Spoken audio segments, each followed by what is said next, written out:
President Biden flew to Kentucky on Wednesday to survey the damage wrought by a series of deadly tornadoes last weekend, reprising a role comforting disaster victims that has become a staple of his presidency and promising that the federal government will cover the full cost of emergency response efforts for the next months.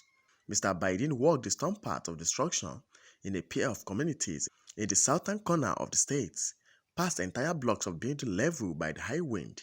He hugged survivors and promised that his administration will partner in relief efforts until residents and business owners could fully rebuild, describing the devastation as almost beyond belief. Fearful of where they are. I met one. I don't have permission to use their name, but I met one couple on the way up. Said they're still looking for 4 of their friends. They don't know where they are. And those who have lost someone, there's no words for the pain of losing someone. A lot of us know it. A lot of us understand it, especially around the holidays when everything's supposed to be happy and joyful. It was a long time ago. I got a phone call around the holidays and found out that I was in Washington as a young senator, not sworn in yet, about to be hiring staff, and I got a call saying from a first responder that there'd been an accident. A tractor trailer broadside of my wife with a Christmas tree on top and my 3 kids inside. My wife and daughter are dead. But my mother, God love her, used to always say, out of everything terrible, something good will happen. Something good has to happen out of this. It just can't be all bad. We've got to make it better. And so, folks, those who have lost someone know how tough it is. And you know how tough it is. You know, in Mayfield, just hours before the storm, we just came from Mayfield, the Gibson Pharmacy had been full of families with children waiting to meet Santa. Now it's completely gone. And so many businesses of vital to the community have been so damaged and destroyed, in your town as well. There's a saying in small towns, people know about it when you're born, and they care about it when you die.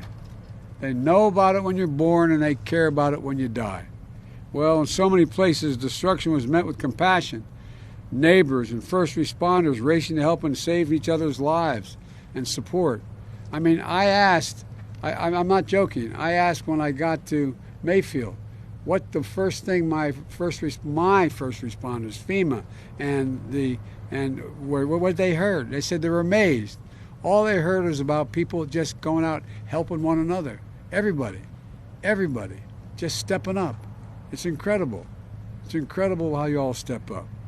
And so, folks, you know, the fact is I'm going to make sure the federal government steps up and makes sure we do every single thing. For years and years, as U.S. Senator and then as Vice President, I come from Delaware, we have a lot of serious storms, hurricanes, oceans rising, a whole range of things. But you know what? It always took a long time. There's no reason why it should take any time. We have the wherewithal to get it done. And we're going to get every single thing you need. And I'm going to make sure the federal government does what's needed. At the state's request, 4 FEMA search and rescue teams are working here in Kentucky right now. For those without power, FEMA's already provided 61 generators. The Army Corps of Engineers has a temporary power install teams ready to assist if needed. And we provided critical supplies thus far, and a lot more to come. 144,000 liters of drinking water, 24,000 meals, 74,000. And look, thousands of cots and blankets. There are seven shelters open in Kentucky, which are now taking care of 300 occupants, but a lot more is going to occur. Of course, housing is a key. Because of COVID, we want to make sure people are out of those shelters as quickly as they can because of COVID, and ultimately want to start to provide some certainty for people. I've been involved in responding to a lot of disasters, and you can see it in people's faces. What they're really looking for, and look around, I say to the press, what they're looking for is just to be able to put their head down on a pillow, be able to close their eyes, take a deep breath, go to sleep, and make sure their kids are okay. That's what people are looking for right now. But a lot of hard work is going to happen in the next 2 and 3 months to bring it all the way back. And so, folks, the governor, I want to provide you the certainty as well. I just approved the request that I wasn't sure I had the authority to do, but turns out I do. The government's going to cover 100% of the cost. 100% of the cost for the first 30 days for all the emergency work, from clearing everything to every single cost the federal government's going to take care of. And it includes debris removal, cost of overtime and law enforcement, emergency service personnel, and shelter. And that'll get you through. And by the way, I want to thank your wife. She started a toy drive for this part of the state to make sure, how many, come here. I'm taking credit for something I have nothing to do with. How could you? But tell them what you got so far. Well, as of this morning, we think that we have around 20,000 gifts donated, and we've got 3 more days to go. 20,000 gifts, so no kid's going to go to sleep wherever they get to sleep tonight without a gift. God love you. And look, we also need to recognize that people have suffered mental and emotional injuries. The cost of this sometimes are unseen and unknown. People talk about post-traumatic stress in the battlefield as I travel through Afghanistan and Iraq. Well, guess what? There's a lot of post-traumatic stress that comes from lying in your house and all of a sudden the roof goes blowing off and you wonder whether your kids are around. I really mean it. So, where the shock of losing a home and a business, the grief of losing someone, it's happening right before the holidays, I said, and we're going to make sure that you have all the help you need, including the kind of mental help that's needed to help people through difficult times. And folks, the FEMA has opened mobile disaster recovery centers in Mayfield and in Dawson Springs, and it has disaster survivor assistance teams on the ground here in Kentucky to help people register for assistance.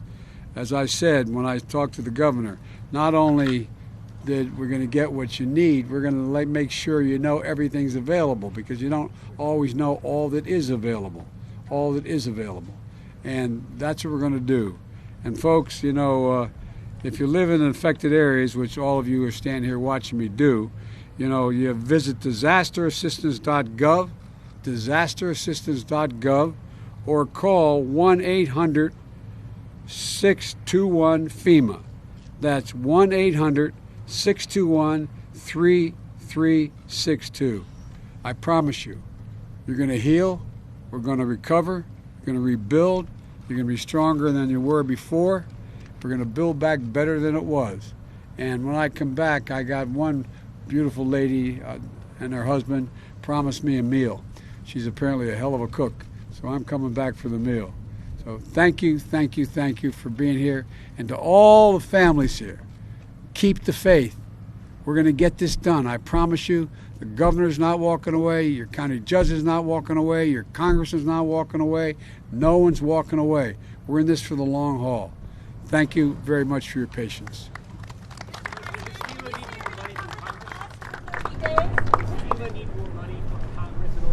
Not now. We don't need it yet. We don't need it now. There has been, because of weather disasters, just this year, over $99 billion in losses. $99 billion in losses. And as I flew over, I was telling folks here, as I was out with the governor of California and Idaho and other states, as you fly over those territories for the better part of an hour, looking down, every single solitary thing is leveled because of the fires. Nothing there. The forest, the homes, the businesses. And guess what? So much area has burned this year because of weather and climate changes that is larger than the entire state of New Jersey. The entire state of New Jersey. That's how much land has been burned to the ground. So we got a lot to do. But the American people are ready to do it. This is the United States of America. There's not a darn thing we can't do. Thank you.